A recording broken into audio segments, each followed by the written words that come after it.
આપણી વચ્ચે સમસ્ત મૂળ નિવાસી બહુજન સમાજ માટે લડનાર યુવા લીડર ડૉક્ટર નીરવભાઈ જોડાઈ ચૂક્યા છે। જી જણાવશો, જે તમે રજૂઆત જે કરેલી જે લાઇબ્રેરી માટે, જે ક્યાંની હતી અને શા માટે અટકેલી હતી તે જણાવશો।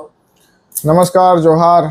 આપણા માટે ખૂબ જ આનંદના સમાચાર છે કે લસણપુર ગામની જે લાઇબ્રેરી હતી, ઘણા સમયથી એની ફાઇલ અટકેલી હતી, તે આપણી વારંવારની રજૂઆતો અને ગામજનોની જાગૃતતાના કારણે અત્યારે એનઓસી મળી ચૂકી છે અને ટૂંક સમયમાં એ લાઇબ્રેરીની જ્યારે બનવાની પ્રક્રિયા પૂર્ણ થશે ત્યારે સ્થાનિક વિસ્તારોના અનેક યુવાનો ત્યાંથી ભણી ગણીને ઉચ્ચ અધિકારીઓ બનશે, એક સારા નાગરિકો બનશે અને ખેડૂતો બનશે તો પણ જાણકાર ખેડૂતો બનશે।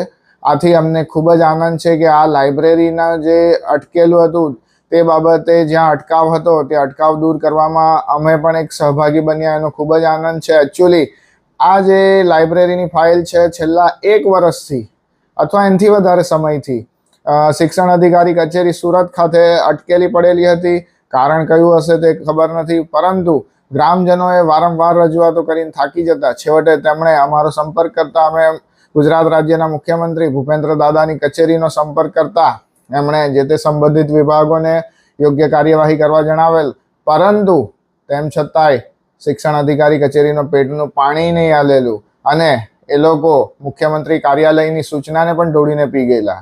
આથી અમે શિક્ષણ મંત્રીને ફરીથી પત્ર લખી જો દિન 7માં આ બાબતે એનઓસી નહીં આપવામાં આવે અને જવાબદાર અધિકારીઓ વિરુદ્ધ પગલાં નહીં ભરવામાં આવે તો ઉગ્ર આંદોલન અને ઘેરાવાની તૈયારી પણ કરીશું એવી ચેતવણી આપતા 5 જ દિવસમાં શિક્ષણ અધિકારી કચેરીએ દબાણ આવતા જે એનઓસી અટકાવી રાખેલી હતી બદ ઇરાદે, તે એનઓસી આપવાની ફરજ પડેલી છે અને એના લીધે ગામજનોને ખૂબ જ ખુશી અને આનંદની લાગણી થઈ રહી છે।